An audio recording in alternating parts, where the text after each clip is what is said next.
அனைவருக்கும் வணக்கம். மேகதாது அணை விவகாரம் இப்போது பற்றி எரிஞ்சிக்கிட்டு இருக்கு. மேகதாது அணையை நாங்கள் கெட்டியே தீர்வோம், தமிழ்நாடு அரசு என்ன பண்ணணுமோ பண்ணிக்கட்டும் அப்படின்னு சொல்லிட்டு DK சிவகுமார் அவர்கள், கர்நாடகாவுடைய துணை முதலமைச்சர் இப்போ சொல்லியிருக்காரு. மேகதாது அணைக்கான அடிக்கலை நாங்கள் நாட்ட போகிறோம், என்ன பண்ணணுமோ பண்ணிக்கோங்க அப்படின்னு சொல்லியிருக்காரு. இந்த விவகாரத்தில் தாவேக அரசு என்ன பண்ணியிருக்குன்னு பார்த்தீங்கன்னா, ஒரே ஒரு லெட்டர் மட்டும் எழுதியிருக்காங்க. பிரதமர் மோடி அவர்களுக்கு ஒரே ஒரு லெட்டர், இந்த மாதிரி மேகதாது அணையை கட்ட போகிறாங்க, எங்கள் மாநில உரிமைகள் பாதிக்கப்படுதுன்னு ஒரே ஒரு லெட்டர். அதை தாண்டி அரசியல் ரீதியாக எதுவுமே செயல்படலைங்க, எதுவுமே செயல்படலை. சரி, அந்த மேகதாது அணையை கெட்டினா தான் கெட்டிட்டு போகட்டுமே, அதில் என்ன பிரச்சனை, என்ன சிக்கல்? இப்போது கர்நாடகா கவர்மெண்ட் அவங்க ஊரில் கட்டுறாங்க, கெட்டிட்டு போகட்டும் அப்படின்னு நீங்கள் நினச்சிங்க அப்படின்னா, அது கெட்டுறதுனால நம்ம காவிரி பெல்ட் இருக்குது பாருங்கள், மொத்தமாக சொல்லி முடிஞ்சிடும். நம்ம டெல்டா மாவட்டங்கள்னு பெருமையாக பேசிக்கிட்டு இருக்கோம் பாருங்கள், பயங்கரமாக விவசாயம் செய்யக்கூடிய மாவட்டங்கள் அப்படின்னு 6 மாவட்டங்கள் மொத்தமாக ஒன்றும் இல்லாமல் சுடுகாடாக மாறிடும். காவிரி நீர் ஒரிஜினேட் ஆகக்கூடியது கர்நாடகாவாக இருந்தாலும் நிலப்பரப்பின்படி பார்த்தீங்கன்னா அதிகமாக போகக்கூடியது தமிழ்நாட்டில் தான் அப்படின்றது தான் நிதர்சனமான உண்மை. ஏற்கனவே காவிரி நீர் தொடர்பாக எவ்வளோ பிரச்சனைகள் போய்கிட்டு இருக்கு அப்படின்றது நம்ம எல்லாருக்கும் நல்லாவே தெரியும். இப்போ கூடுதலாக இந்த மேகதாது அணையை வர கெட்டுனாங்க அப்படின்னு சொன்னாக்க நம்ம தமிழ்நாட்டுக்கு வர வேண்டிய நீர் சுத்தமாக இல்லாமல் ஆகி 6 மாவட்டங்கள் சுடுகாடாக தான் போகும். அதனால தான் மேகதாது அணையை கெட்ட விடக்கூடாது அப்படின்னு நம்ம சொல்கிறோம். முதலமைச்சர் விஜய் அவர்கள் இது தொடர்பாக ஒரு ப்ரெஸ் மீட் கூட இன்னும் வைக்கலைங்க. ஒரு ப்ரெஸ் மீட்டு கூட வச்சு இதை பற்றி பேசவும் இல்லை, தங்களுடைய நிலைப்பாடு என்னன்றதை சொல்லவும் இல்லை. தமிழ்நாட்டு மக்கள் வாக்களித்தவங்களே டிரான்ஸ்பரண்ட் கவர்மெண்ட்னு சொன்னார். என்ன டிரான்ஸ்பரண்ட்னு ஒன்றும் புரிய மாட்டேங்குது. ஏற்கனவே விவசாயிகளுடைய வயிற்றிலே அடித்தாச்சு, பயிர்க்கடனை தள்ளுபடி செய்வோன்னு சொல்லிட்டு அதை செய்யவே இல்லை. 50,000 ரூபா வரைக்கும் தான் தள்ளுபடி செய்ய போகிறாங்களாம், முழுசாக தள்ளுபடி பண்ணுவோன்னு சொல்லிட்டு ஏமாற்றி விட்டார் விஜய் அவர்கள். இப்போ என்னென்னு பார்த்தீங்கன்னா, கர்நாடகா இந்த அணையை கெட்ட போகிறோன்னு சொல்லுது. இதை இவர் தடுப்பாரா அப்படின்னு ஒரு பெரிய கேள்விக்குறி தான். தடுக்கலை அப்படின்னு சொன்னால் விவசாயிகளும் பாதிக்கப்படுவாங்க, பொதுமக்களும் பாதிக்கப்படுவாங்க, எல்லாருக்கும் பெரிய பாதிப்பு ஏற்படும். திமுக லெட்டர் அரசியல் பண்ணுது, லெட்டர் எழுதிக்கிட்டு இருக்கு அப்படின்னு சொல்லிட்டு விஜய் அவர்கள் விமர்சனம் பண்ணார். ஒரு விஷயத்தை ஒழுங்காக கேட்டு வாங்க தெரியலங்க திமுகவுக்கு, சும்மா அப்படியே ஈஸியாக லெட்டர் மட்டும் எழுதிட்டு விட்டுடுறாங்கங்க அப்படின்னு சொன்னாரா இல்லையா? இப்போது விஜய் அவர்களும் அதே லெட்டர் தான் எழுதிட்டுருக்கார். கவர்மெண்ட்டோடைய ப்ரொசீஜர்ன்றது என்ன, ஒரு கவர்மெண்ட்டால் என்ன பண்ண முடியுமோ அதை தான் விஜய் அவர்கள் பண்ணுறார். ஏதோ அண்ணன் சூப்பர்மேன் மாதிரி, ஸ்பைடர்மேன் மாதிரி அங்கிட்டு இங்கிட்டு பாஞ்சு பறந்து எல்லாரையும் அடித்து நம்மளை காப்பாற்றிடுவார் அப்படின்னு சொல்லிட்டு சினிமா முகத்தில் வாக்களித்தவங்களே அரசாங்க நடைமுறை, அரசாங்கம்ன்றது இப்படி தான் இயங்கும். யாருக்கிட்டே போய் கழுத்தை நெரிச்சு சண்டை போட்டுக்கிட்டு இருக்க முடியாது சட்டையை பிடிச்சி. அதுக்குன்னு ஒரு நடைமுறை இருக்குது, எல்லாத்துக்கும் ஒரு நடைமுறை இருக்குது. அதன்படி தான் போராட முடியும், அதன்படி தான் எதனாலும் செய்ய முடியும். அதன்படியும் செய்யாமல் இருக்கிறார் விஜய்ன்றது தான் இப்போ இருக்கிற குற்றச்சாட்டு. வெறும் லெட்டர் மட்டும் எழுதிக்கிட்டு, லெட்டர் எழுதுறது தப்புன்னு சொல்லிக்கிட்டு இருந்தார். லெட்டர்லாம் எழுதக்கூடாது, அதுக்கெலாம் இறங்கி அது செய்யணும் இது செய்யணும். திமுக அதையும் தாண்டி எவ்வளோ செஞ்சுருக்கு தெரியுமா? திமுக லெட்டரும் எழுதிச்சு, நம்ம மாநிலத்துடைய உரிமைக்காக அரசியல் ரீதியாக கடும் அழுத்தத்தை திமுக கொடுத்துச்சு. இதே மேகதாது விவகாரத்தில் திமுக அனைத்து கட்சி கூட்டம் கூட்டிச்சு. தமிழ்நாட்டுடைய அனுமதி இல்லாமல் மேகதாது அணை வரக்கூடாது அப்படின்னு சொல்லிட்டு ஒரு தீர்மானத்தையும் போட்டுச்சு திமுக. அது மட்டும் இல்லாமல் சட்டப்பேரவையிலையும் அதே தீர்மானத்தை கொண்டு வந்துச்சு திமுக. எங்கள் அனுமதி இல்லாமல் மேகதாது அணை கட்டக்கூடாதுன்ற ரெசல்யூஷன். இது மட்டும் இல்லாமல் சுப்ரீம் கோர்ட்டில் லீகலான ஃபைட்டையும் தொடர்ந்துச்சு திமுக. அது மட்டும் இல்லாமல் காவிரி ஆணையத்தில் திமுகவோட எதிர்ப்பையும் பதிவு பண்ணி ஒன்றிய அரசுக்கு தொடர்ந்து அழுத்தம் கொடுத்து இந்த மேகதாது அணையை வரவிடாமல் பண்ணிக்கிட்டு இருந்துச்சு திமுக. அரசியல் ரீதியாக அவ்வளோ செயல்பட்டுருக்கு. இத்தனை நாளாக நம்ம திமுக இருக்கிறப்போ வரைக்கும் இந்த கர்நாடகாவுடைய காங்கிரஸ் கவர்மெண்ட் இதை பற்றி வாயவே திறக்கலாங்க, இதை பற்றி பேசவே இல்லை. இப்போ விஜய் அவர்கள் வந்ததும் இதுதான்டா நேரம்னு சொல்லிட்டு உள்ளே புகுந்துட்டாங்க. ஸ்டாலின் அவர்கள் தான் இதுக்கு பயங்கரமாக குடைச்சல் கொடுத்துக்கிட்டு இருந்தார், அவர் தான் இதை எதுவுமே பண்ண விடாமல் ஆக்கிட்டு இருந்தார். இப்போ விஜய் தானே இருக்கார், நம்ம பயம் தானே, நம்ம கெட்டிடுவோம் அப்படின்னு சொல்லிட்டு அவங்க பாட்டுக்கு நாங்களே அடிக்கல் நாட்டுவோம், நாங்களே எல்லாம் செய்ய போகிறோம் அப்படின்னு சொல்லிட்டு அவங்க பேசிக்கிட்டு இருக்காங்க. ஏன்னா திமுக ஆட்சியில் இருக்கிற வரைக்கும் கர்நாடகா கவர்மெண்ட்டுக்கு ஒரு செக் வச்சே தான் எப்போவுமே மூவ் பண்ணிக்கிட்டு இருந்துச்சு. அரசியல் ரீதியாக எல்லாத்தையும் தாக்குப்பிடிச்சு எல்லாத்தையும் எதிர்கொண்டு திமுக பயங்கரமாக இதை டீல் பண்ணிக்கிட்டு இருந்துச்சு இந்த விவகாரத்தை. லோக்சபாவில் இருக்கக்கூடிய நம்ம வாய்ஸஸாக இருக்கட்டும், அது மட்டும் இல்லாமல் Kaveri water management authority detailed report submit பண்ண சொல்லியிருக்காங்க இந்த டேம் கட்டுறதுக்கு. கர்நாடகா கவர்மெண்ட் இன்னும் அந்த அத்தாரிட்டி கிட்ட டீட்டெயில்டான ரிப்போர்ட் சப்மிட் பண்ணலை. ஆகவே இந்த அத்தாரிட்டிக்கு இவங்க இன்னும் டீட்டெயில் ரிப்போர்ட் சப்மிட் பண்ணலை அப்படின்ற ஒரு விவகாரத்தை வச்சும் திமுகவால் எப்படியெல்லாம் வாய்ஸை ரைஸ் பண்ண முடியுமோ, லோக்சபாவாக இருக்கட்டும், நம்ம சட்டமன்றத்திலேயா இருக்கட்டும், அரசியல் ரீதியாகவே அனைத்து கட்சி கூட்டம் கூட்டுறதா இருக்கட்டும், இந்த மாதிரிப்பட்ட செயல்பாடுகளின் மூலியமாக பயங்கரமாக அழுத்தம் கொடுத்து அந்த மேகதாது அணையை இவ்வளோ நாளும் கெட்டுறதை பற்றி கர்நாடகா கவர்மெண்ட் யோசிச்சு கூட பார்க்க முடியாத ஒரு நிலையை உருவாக்கி வச்சிருந்துச்சு. ஆனால் இன்னைக்கு தாவேகா அரசு பொறுப்பேற்ற உடனே எல்லாரும் பண்ண ஆரம்பிக்கிறாங்க பாருங்க. ஏன்னா ஸ்டாலின் அவர்கள் அளவுக்கு யாராலையும் இதெல்லாம் எதிர்த்து அரசியல் ரீதியாக போராட முடியாது. யாருக்கும் அந்த கட்ஸ், யாருக்கும் அந்த துணிவு வராது. இதெல்லாம் தானே நம்ம ஏற்கனவே அவ்வளோ தடவை எடுத்து சொன்னோம். யாரை கேட்டா தமிழ்நாட்டுக்கு வர வேண்டிய நீர் வராமல் போச்சுன்னா எவ்வளோ பெரிய சிக்கலில் கொண்டு போய் விடும் தெரியுமா? அது எவ்வளோ பெரிய திண்டாட்டம். ஏற்கனவே இங்கே கரண்ட் கொடுக்க மாட்டேங்கிறாங்க. கரண்ட் இல்லாமல் கிடந்து மக்கள்லாம் கஷ்டப்படுறாங்க, அவதிப்படுறாங்க. இந்த இன்ஃப்ளூயன்சர்ஸ் இருக்கீங்களே, இதெல்லாம் பற்றி உங்களுக்கு என்னென்னாவது தெரியுமா? காவிரி வாட்டர் மேனேஜ்மெண்ட் அத்தாரிட்டினா என்னென்னு தெரியுமா? சட்ட போராட்டம் நடத்துறதுனா என்னென்னு தெரியுமா? சட்டமன்றத்தில் தீர்மானம் கொண்டு வரதை பற்றி தெரியுமா? திமுக கொண்டு வந்த தீர்மானங்களை பற்றி உங்களுக்கு தெரியுமா? திமுக எவ்வளோ ஸ்ட்ராங்காக எல்லாத்தையும் எதிர்த்துச்சுன்றது தெரியுமா? ஏதாவது தெரியுமா? வெள்ளை கலர் சட்டையும் பீச் பேண்டையும் போட்டுக்கிட்டு அப்படியே வந்தாச்சு இல்லை. எல்லாரும் எங்கள் அண்ணனுக்கு ஓட்டு போட்டுருங்க கைஸ். நாங்கள் ஓட்டு போட்டோம் கைஸ். நீங்கள் போட்டிங்களா? எல்லோரும் அண்ணனுக்கு தானே போட்டிங்க. இப்படி கேட்டு அழகான சிஎம்னு மக்களுடைய வாழ்க்கை, தமிழ்நாட்டுடைய அரசியல் நிலைப்பாடு இதெல்லாம் பற்றி உங்களுக்கு ஏதாவது தெரியுமா? சாப்பிட்ற சோத்துலையே கடைசியில் மண்ணள்ளி போடுற நிலைமைக்கு கொண்டு வந்து விட்டுட்டாங்க இந்த இன்ஃப்ளூயன்சர்ஸ். இப்போ இந்த வார்த்தையை சொல்லியிருக்காரு பாருங்க DK சிவகுமார், கர்நாடகாவுடைய துணை முதலமைச்சர். அவர் எந்த கட்சியை சார்ந்தவர்? காங்கிரஸ் யார் கூட கூட்டணியில் இங்கே இருக்குது தமிழ்நாட்டில்? தாவேகா கூட. எப்படி பாருங்க, இவங்க தான் இங்கே இப்போ மேகதாது அணை வரவிடாமல் தடுக்க போகிறாங்க. எப்படி சூப்பராக இருக்குல்லங்க. இங்கே இவ்வளோ பிரச்சனை போய்கிட்டு இருக்கு.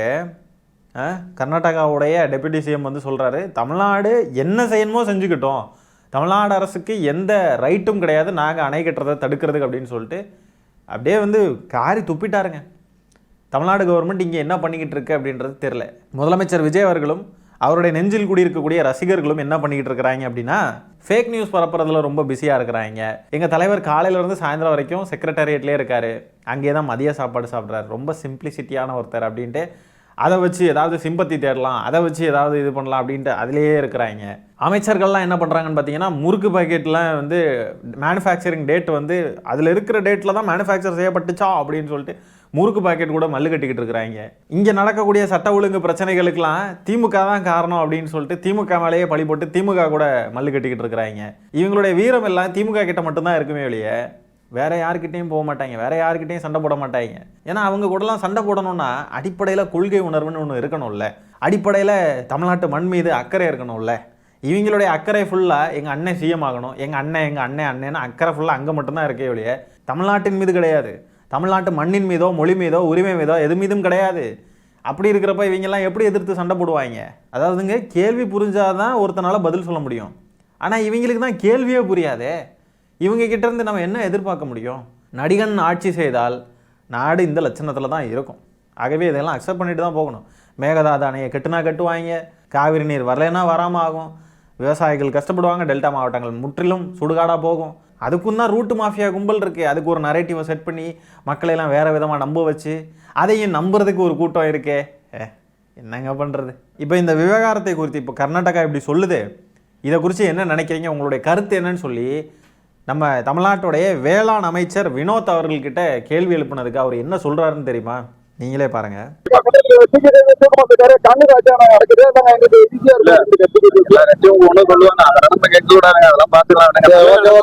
அதெல்லாம் ஒன்றும் இல்லைங்க, அதெல்லாம் பார்த்துக்கலாங்க. மேகதாது அணை குறிச்செல்லாம் யாரும் கவலைப்பட வேண்டாங்க. அதெல்லாம் ஒன்றும் இல்லைங்க.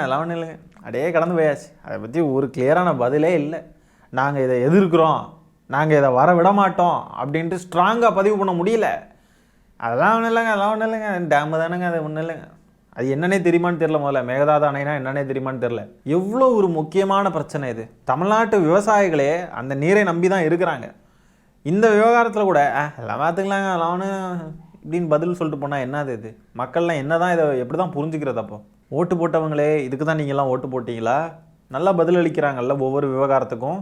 இந்த விவகாரம் முதல்ல அவ்வளோ பெரிய ஒர்த்தெல்லாம் இல்லைங்க. என்னங்க, சாதாரண ஒரு டேம் பிரச்சனை தானேங்க. தான் உங்கள் ஊரில் அவங்க கெட்டிக்கிட்டு போகிறாங்கங்க, உங்களுக்கு என்னங்க அப்படின்னு கேட்டாலும் கேட்டுருவானுங்க இவனுங்க நம்மளை பார்த்து. அந்த லட்சணத்தில் தான் இருக்குது இந்த கட்சி, இந்த ஆட்சியும். ஓட்டு போட்ட மக்களே இதெல்லாம் அனுபவிங்க. இதெல்லாம் நீங்கள் அனுபவிச்சாதான் இதை பற்றின புரிதல் வரும். ஐயோயோ, திமுக எவ்வளோ நமக்காக நின்றுச்சு, மாநில உரிமைகள்னால் ஆளாக நிற்பாங்களே, என்ன பண்ணுறது, இப்படிப்பட்ட கட்சிக்கு வாக்களித்து நம்ம தலையில் நம்மளே மண்ணள்ளி போட்டுட்டோமேன்னு உணர்கிற காலம் வரும். வந்ததுக்கு அப்புறம் புரியும் எல்லாம். இந்த விவகாரத்தில் காங்கிரஸுடைய எம்பி மாணிக்கம் தகூர் சும்மா திமுகவே வந்து கடிச்சு வைக்கக்கூடிய அந்த எம்பி என்ன சொல்லியிருக்காருன்னு பார்த்தீங்கன்னா, மேகதாது அணை விவகாரத்தில் எதிர்க்கட்சி தலைவர் உதயநிதி மற்றும் அதிமுக பொதுச் செயலாளர் எடப்பாடி பழனிசாமி ஏன் பிரதமரை கேள்வி கேட்கவில்லைன்னு சொல்லிட்டு இவர் கேள்வி கேட்டு வச்சிருக்கார். யாரு? உதயநிதி அவர்கள் கேள்வி கேட்கணுமா? எல்லாத்துக்கும் திமுக தான் வந்து கேள்வி கேட்கணுமா? அப்புறம் என்னத்துக்கு நீங்கள் அமைச்சரவையில் இடம் பெற்றிருக்கீங்க? நீங்கள் என்னத்துக்கு ஆட்சி நடத்துகிறீங்க? நீங்கள் இங்கே திமுகவுடைய முதுகில் குத்திட்டு திமுகவுக்கு வாக்களிக்கணும்னு சொல்லி வாக்களித்தவங்களுடைய வாக்குகளை எல்லாம் திருடிக்கிட்டு ஓடி போய் அங்கே போய் அந்த கட்சிக்கு ஆதரவு கொடுத்து அங்கே அமைச்சரவையில் இடம் பெற்றிருக்கீங்க. இந்த விவகாரத்துலையும் திமுக தான் வந்து உங்களுக்கு கேள்வி கேட்கணும், எல்லாத்துக்கும் வந்து கொஸ்டின் ரைஸ் பண்ணணும், எல்லாத்துக்கும் வந்து நிற்கணும்னா இது என்னது இது? அப்புறம் என்னத்துக்கு விஜய் அவர்கள் ஆட்சியில் இருக்கணும்? கேள்வி கேட்க வேண்டியது அவரை பார்த்து தான். திமுக கிட்ட ஆட்சியை கொடுத்து திமுக இப்போ வாயை திறக்காமல் இருக்குதுன்னா நீங்கள் கேள்வி கேட்டுருக்கலாம். திமுகலாம் வாய் திறக்காமலாம் இருக்காது. இந்த செகண்டில் இந்நேரத்துக்கு போராட்டமே நடந்திருக்கும். தமிழ்நாட்டில் ஒவ்வொரு ஊர்லேயும் போராட்டம் நடந்திருக்கும். படையை திரட்டி போராட்டம் நடத்திருக்கும் திமுக. ஷாராக சொல்ல முடியும். தாவேக அரசு அமைதியாக இருக்குது, தாவேக்கான்ற கட்சியும் அமைதியாக இருக்குது. அவனுங்களுக்கு போராட்டமும் தெரியாது, பொலிட்டிக்கலி எப்படி ப்ரெஷர் கொடுக்கணும், அரசியல் ரீதியாக இதை எப்படி கையாளணும்னு தெரியாது, அரசியல்னாவே என்னன்னு தெரியாது, கொள்கை கிடையாது, ஒன்றும் கிடையாது. அவனுங்களை பார்த்து கேள்வி கேட்குறத விட்டுக்கிட்டு திமுக ஏன் வாயை திறக்கலை அப்படின்னு கேட்குறாங்க. திமுக இத்தனை வருஷமும் அந்த அணை வரவிடாமல் தடுத்துக்கிட்டு இருந்துச்சு. இன்றைக்கி தமிழ் மக்கள் ஆட்சியை கொடுக்கல, நடிகை பின்னாடி போனாங்க. திமுக தான் இதுக்கும் வந்து நிற்கணுமா? எல்லாத்துக்கும் வந்து திமுக தான் வந்து நிற்கணுமா? எதுக்கு வரணும்? இப்போ கொஞ்ச நேரத்துக்கு முன்னாடி தாவேக்காவுடைய அந்த அமைச்சர் பேசினதை நம்ம பார்த்துருப்போம். அதெல்லாம் ஒன்றும் இல்லைங்க, அதெல்லாம் ஒன்றும் இல்லைங்க. நம்ம திமுகவை சேர்ந்தவங்க எப்படி பேசியிருக்காங்கன்னு பார்க்கணும். இல்லை ஐயா துரைமுருகன் அவர்கள் இதே மேகதாது விவகாரத்தில் சட்டமன்றத்தில் பதிவு பண்ண வார்த்தைகளை நீங்களே பாருங்க காணொலியாக. தமிழ்நாட்டினுடைய முழு சம்பத்தை பெற்றால்தான் மேகதாது கட்ட முடியுமே தவிர எந்த கொம்பனாலும் மேகதாத்தை இப்ப கட்ட முடியாது. தமிழ்நாட்டின் சம்மதம் இல்லாமல் எந்த கொம்பனும் மேகதாது அணையை கட்ட முடியாதுன்னு சொன்ன திமுக எங்க?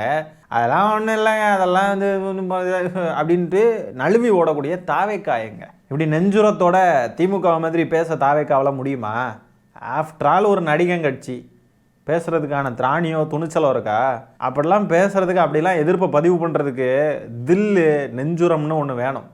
அதெல்லாம் இவனுங்க கிட்டே எங்கெங்க இருக்குது? சட்டமன்றத்தில் கேள்வி கேட்டாலே அங்கே வேணும் முழிச்சிக்கிட்டு வீட்டுக்கு போய் ட்விட்டரில் ட்வீட்டாக போட்டு பக்கம் பக்கமாக அழுது வைக்கிறாங்க. இவங்கெல்லாம் வந்து தமிழ்நாட்டில் அரசியல் செஞ்சு தமிழ்நாட்டு மக்களை காப்பாற்ற போகிறாங்களா என்ன? கிளிப்பாய்ங்க. இதுக்கே இப்படி இனி அடுத்து பெரிய பெரிய ஐட்டங்கள்லாம் இறக்குவாங்க பாருங்கள். ஒன்றிய அரசு மும்மொழி கொள்கையே அது இதுன்னு வச்சு இறக்குவாங்க. அதையெல்லாம் எப்படி ஃபேஸ் பண்ண போகிறாங்க இந்த தாவேக்க அரசுன்னு பார்க்க தானே போகிறோம். ஒரு வார்த்தை எதிர்த்து பேசினா கூட அங்கேருந்து நங்குன்னு மண்டையிலே கொட்டு விழுகும். அதையெல்லாம் எதிர்த்து களமாடுற அளவுக்கான துணிச்சலும் நெஞ்சுரமும் இருக்கக்கூடிய ஸ்டாலின் அவர்களை ஆஃப்டர் ஆல் விஜய் அவர்கள் தானே. இந்த மாணிக்கம் தகூர் அவர்களுக்கு நான் ஒரு கேள்வி கேட்குறேன். தமிழ்நாட்டில் தாவேக்காவும் காங்கிரஸும் ஆட்சி செஞ்சுக்கிட்டு இருக்கு. கர்நாடகாவில் காங்கிரஸ் தான் ஆட்சி செய்யுது. இதில் இவங்களே பேசி எல்லாத்தையும் சால்வ் பண்ணிடலாமே. காங்கிரஸ் தானே அங்கே ஆட்சி பண்ணுது. இவர் எதுக்கு திமுக கிட்ட கேள்வி கேட்டுக்கிட்டு இருக்காருன்றது சத்தியமாக புரியலை. ரெண்டு இடத்துலையுமே இவங்க ஆட்சி பண்ணுறாங்க, அமைச்சரவையில் இடம் பெறுறாங்க, அங்கேயுமே அவங்க ஆட்சி பண்ணுறாங்க. இவங்களே பேசி சரி பண்ணிடலாமே, ஈஸியான விஷயம் தானே. திமுக தான் போராடணும் எல்லாத்துக்கும். இவங்களுக்கு என்ன பிரச்சனை? ஒரே கட்சி தான் அங்கேயும் இருக்குது இங்கேயும் இருக்குது. இவங்களுக்கு என்ன பிரச்சனை? இவங்களே இதை சால்வ் பண்ணிடலாமே. இதை இப்போவாது புரியுதா?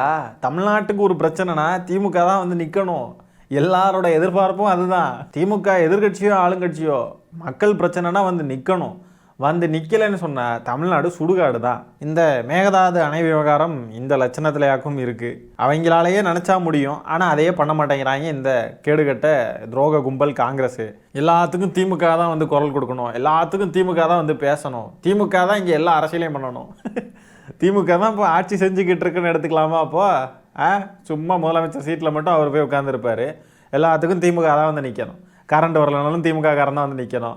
எல்லாத்துக்கும் திமுக தான் வரணும். இப்போ நிறைய பேருக்கு புரிஞ்சிருக்கும்னு நினைக்கிறேன். யார் லெட்டர் அரசியல் பண்ணுறது, யார் உண்மையாலுமே மக்களுக்காக களத்தில் வந்து நின்று எல்லாத்தையும் தாங்கி பிடிச்சி எல்லாத்துக்கும் கரெக்டாக அரசியல் செஞ்சு எல்லாத்தையும் வழிநடத்தி கொண்டு போனதுன்றது இப்போ நிறைய மக்களுக்கு புரிஞ்சிருக்கும். புரியணும். இப்போ புரியாதவங்களுக்கும் விரைவில் புரியும். புரிகிற நிலைமை சீக்கிரமாக வரும். ஏன்னா கேடுகட்ட ஆட்சி சீக்கிரம் அம்பலப்பட்டு போயிடும். மக்களுக்கான ஆட்சி சரியாக நடந்துக்கிட்டு இருக்கு, இந்த மண்ணையும் மக்களையும் புரிஞ்சு மக்களுக்காக இருக்கக்கூடிய ஆட்சியாக இருந்தாக்க அது கரெக்டாக போகும். ரசிக மோகத்தில் உருவான ஒரு ஆட்சின்றது சீக்கிரமாக அம்பலப்படும். ஏற்கனவே அம்பலப்பட்டுச்சு. எத்தனை சட்ட ஒழுங்கு பிரச்சனைகள், கரண்ட் இல்லை, எத்தனை பிரச்சனைன்னு அடுக்கிக்கிட்டே போகுது. இப்போது மாநில உரிமை சம்மந்தப்பட்ட பிரச்சனை, இந்த அரசு என்ன செய்யுதுன்றதை பாருங்கள். இதெல்லாம் நல்லா நோட் பண்ணிக்கோங்க. இன்னும் 5 வருஷத்துக்கு இந்த கட்சி எப்படி செயல்படுது, இந்த ஆட்சி எப்படி இருக்குன்றதை நீங்களே பாருங்கள். வாக்களித்தவங்களை நான் சொல்கிறேன், ஏன்னா வாக்களித்தவங்க தான் ஒன்றும் தெரியாமல் அப்படியே போய் குத்தி விட்டு வந்திருக்கீங்க. விசிலுக்கு மூஞ்ச கூட போய் பார்க்காம குத்திட்டு வந்திருக்கீங்க. ஓட்டு போட்டது மட்டும் இல்லாமல் அரசியல் களத்தில் என்ன நடக்குதுன்றதையும் தெளிவாக பாருங்கள். அப்போ தான் உங்களுக்கு எல்லாமே புரிய வரும். உங்களுடைய நிலைப்பாட்டை நீங்கள் சீக்கிரமாக மாற்றிக்கிறதுக்கு அது உதவும். ஆகவே இந்த மேகதாது அணை விவகாரம் பற்றியும் முதலமைச்சராக இருக்கக்கூடிய விஜய் அவர்களுடைய இந்த பொம்மை முதலமைச்சர் செயல்பாடுகளையும் பற்றி என்ன நினைக்கிறீங்கன்றதை கமெண்ட்ஸில் பதிவு பண்ணுங்கள். இந்த காணொலியை நான் இத்துடன் நிறைவு செய்து கொள்கிறேன். நன்றி, வணக்கம்.